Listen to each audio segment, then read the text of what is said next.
Hi again, I'm Cora, and welcome back to Tokenization 101. In our last episode, we took a deep dive into the full journey of how tokenization works, from asset selection to minting, compliance, and secondary market access. Today we zoom in on one of the most important concepts in the entire ecosystem, token types. You've probably heard terms like utility token, security token, or governance token tossed around. But what do they actually mean? Why does it matter how a token is classified? And how does this impact your ability to issue, trade, or use that token legally? This episode will help you understand how different token types work, how they're treated under various legal frameworks, and how to choose the right model for your project. Let's dive in. Not all tokens are created equal. In fact, the classification of a token determines everything, from who can buy it, to how it can be marketed, to what kind of regulatory oversight applies. Let's imagine you're launching a new token for your agriculture co-op platform. If your token is a utility token, it might represent access to discounted fertilizer or early harvest booking. If it's a security token, it might represent a share of profits from the farming operations. If it's a governance token, it might allow farmers and supporters to vote on the seasonal planting strategy. Each of these tokens plays a different role and is subject to different legal rules. That's why the first step in any tokenization process is not, how do I mint the token? It's what type of token am I creating? Let's break them down one by one. Utility tokens are the most common in early-stage blockchain projects. They are not investments, at least not in the legal sense. Instead, they're like prepaid vouchers or digital access cards. Utility tokens are used to access a product or service, unlock features on a platform, receive discounts or priority access, participate in non-financial activities. Examples.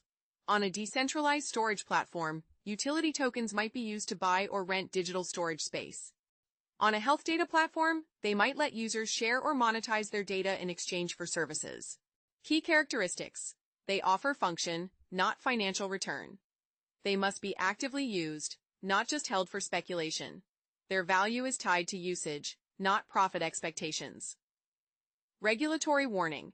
Even if you call something a utility token, if you market it like an investment, promising price appreciation or passive income, it could still be treated as a security in many jurisdictions. Utility tokens must be clearly separated from investment vehicles. Otherwise, you may unintentionally violate securities laws. Security tokens are investment instruments, plain and simple.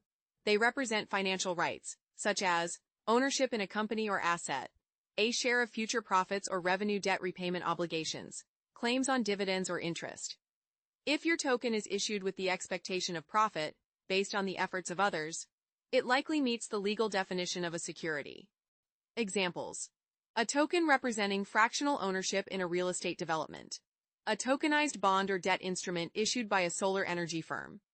Equity shares in a startup, recorded on a blockchain. Security tokens require regulatory filings, such as Reg D in the U.S., MiFID, MiCA in the EU, or FSCA approval in South Africa.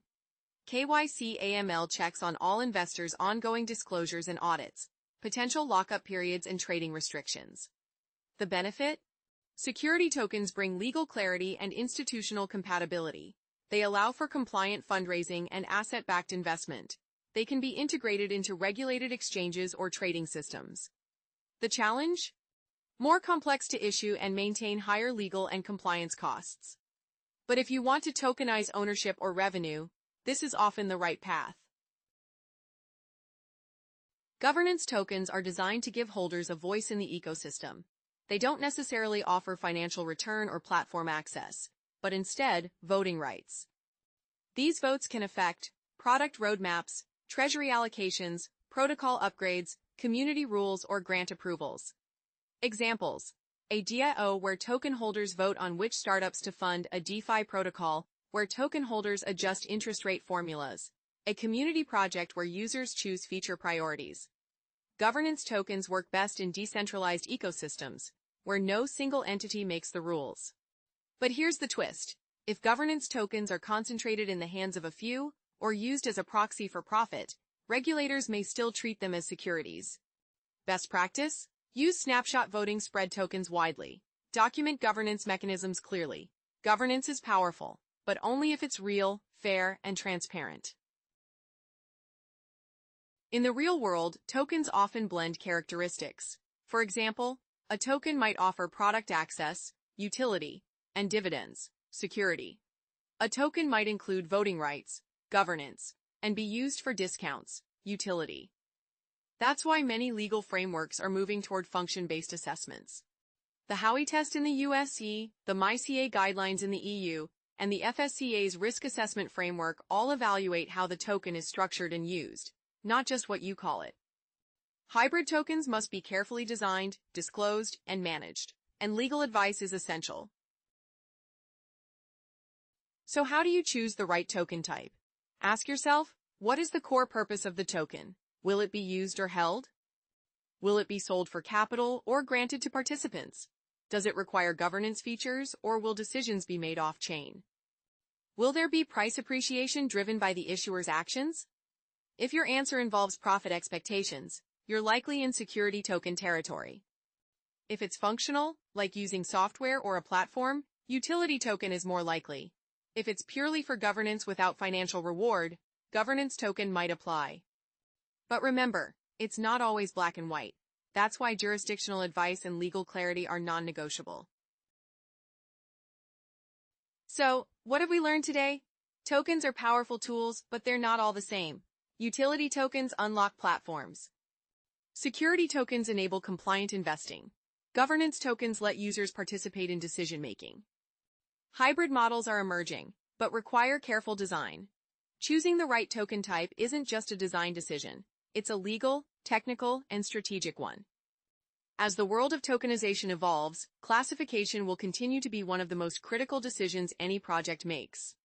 In our next episode, we'll explore custodianship, what it means to safeguard real-world assets in a tokenized economy. I'm Cora, and this is Tokenization 101. See you in episode 10.